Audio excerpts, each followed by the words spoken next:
प्रदेश अध्यक्ष बनाया गया है, क्या कुछ जो है आपकी पहली प्राथमिकता होगी और किस तरीके से जो है आप अपना दायित्व निभाएंगे? देखिए, सर्वप्रथम मैं धन्यवाद देना चाहूँगा राष्ट्रीय लोकदल पार्टी के राष्ट्रीय अध्यक्ष केंद्रीय मंत्री चौधरी जयंत सिंह जी को, क्योंकि उन्होंने मुझ जैसे एक युवा अदना से कार्यकर्ता को इतना बड़ा दायित्व दिया। साथ ही साथ मैं धन्यवाद देना चाहूँगा बस्ती जनपद के सभी लोगों को। उनका बहुत पुराना रिश्ता मेरे साथ रहा है, 2 पीढ़ियों से। आपने मेरे पिता राजा लक्ष्मीश्वर सिंह जी को भी आशीर्वाद दिया है और उसी आशीर्वाद की बदौलत मैं आज इस दायित्व पर पहुंचा हूं। बहुत बहुत धन्यवाद सभी राष्ट्रीय लोकदल के कार्यकर्ता पदाधिकारी साथियों को मैं धन्यवाद देना चाहूँगा। जगह जगह स्वागत भी हुआ है, क्या कुछ कहिए?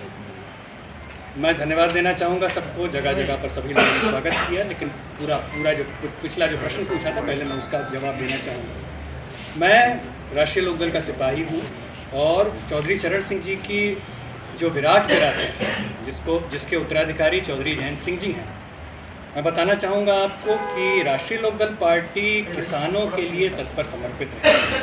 चौधरी चरण सिंह जी ने कहा था, राष्ट्र की खुशहाली का रास्ता खेतों और खलिहानों से होकर गुजरता है। उसी आधार पर हमारी जवाबदेही बनती है उत्तर प्रदेश के और भारतवर्ष के सभी किसानों के प्रति। हम लोग उनके लिए तत्पर समर्पित रहेंगे। साथ ही साथ हम लोगों के अध्यक्ष चौधरी जयंत सिंह जी स्वयं एक युवा हैं और युवाओं को लेकर और युवाओं के मुद्दों को लेकर वो हमेशा गंभीर रहते हैं। हमेशा वो युवाओं के मुद्दों को संसद में और अलग अलग जगहों पर वो उठाते रहते हैं। तो मेरा ये दायित्व है कि जो चौधरी चरण सिंह जी की जो विराट विरासत है उसको मैं जगह जगह पर लेकर जाऊँ, गांव गांव पर लेकर जाऊँ, हर बूथ मजबूत करूँ, हर कार्यकर्ता तक पहुँचूँ और हर वोटर तक पहुँचूँ। उसी के साथ मैं इस दायित्व को मैं ग्रहण करता हूँ और आने वाले समय में मेरा प्रयास रहेगा। राष्ट्रीय लोकदल पार्टी एनडीए गठबंधन का एक घटक दल है। मैं उम्मीद करता हूं कि राष्ट्रीय लोकदल मजबूत होगा और राष्ट्रीय लोकदल की मजबूती एनडीए को मजबूत करेगी और आने वाले समय में 2027 में हम लोग पुनः एनडीए गठबंधन की सरकार यहाँ पर बनाएंगे। चुनाव सर पर है, पार्टी को मजबूत करने का क्या प्रोग्राम बनाया है? देखिए, चुनाव सर पर है और हम लोग प्रयास कर रहे हैं। हम लोग प्रयास कर रहे हैं कि जो विचारधारा है चौधरी साहब की, उसको हम लोग गांव-गांव पर लेकर जाएं। हम लोग युवाओं को जोड़ने का प्रयास कर रहे हैं, हम लोग महिलाओं को जोड़ने का प्रयास कर रहे हैं, हम लोग हर वर्ग को जोड़ने का प्रयास कर रहे हैं और हम लोगों के कार्यकर्ता हर जगह पर हैं। हर जगह हम लोग एनडीए गठबंधन को मजबूती प्रदान करेंगे और आने वाले समय में हम लोग एनडीए गठबंधन की सरकार पुनः यहाँ बनाएंगे। जैन जी के आंदोलन के बाद नई चुनौती खड़ी हुई, सभी दल जैन जी को कनेक्ट कर रहे हैं, आपकी पार्टी जैन जी से कैसे कनेक्ट होगी? देखिए, हमारे पार्टी के राष्ट्रीय अध्यक्ष केंद्रीय मंत्री चौधरी जयंत सिंह जी स्वयं एक युवा हैं और युवाओं के मुद्दों को लेकर वो हमेशा बहुत गंभीर रहते हैं। युवाओं की बातों को वो हमेशा संसद में और अलग अलग जगहों पर वो उठाते हैं। वो जब राज्यसभा गए थे तो उन्होंने एज ऑफ कैंडिडेसी को लेकर एक प्राइवेट मेंबर बिल राज्यसभा में लेकर आए थे, जिसमें उन्होंने युवाओं की एमपी और एमएलए की जो न्यूनतम आयु है उसको कम कर 25 साल से कम कर 21 साल करने की बात कही। तो मुझे लगता है कि आने वाले समय में युवाओं को लेकर वो बहुत प्रयास करेंगे और मैं जेनजी तो नहीं हूँ लेकिन एक मिलेनियल ज़रूर हूँ।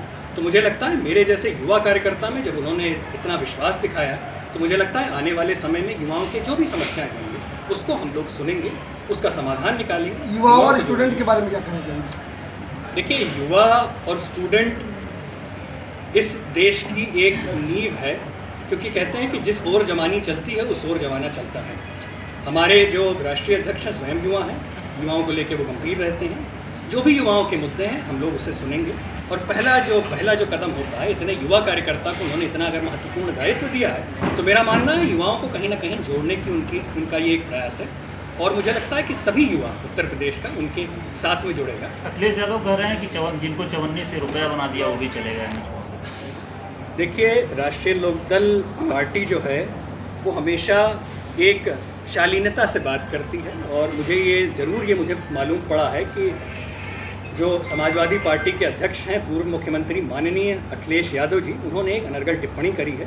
लेकिन मैं उनको बताना चाहूँगा कि आप थोड़ा अपना इतिहास देखिए। आप कहीं ना कहीं चौधरी चरण सिंह जी की विरासत पर ही आप आगे बढ़े हैं। आप अगर भूल गए हों तो आपको आपके पिता नेताजी मुलायम सिंह यादव जी से सीख लेनी चाहिए, किस तरीके से चौधरी साहब के साथ उन्होंने संघर्ष किया। उन्हें अपने चाचा शिवपाल यादव जी से एक बार पूछना चाहिए किस तरीके से उन्होंने चौधरी चरण सिंह जी की विरासत को लेकर उन्होंने चले।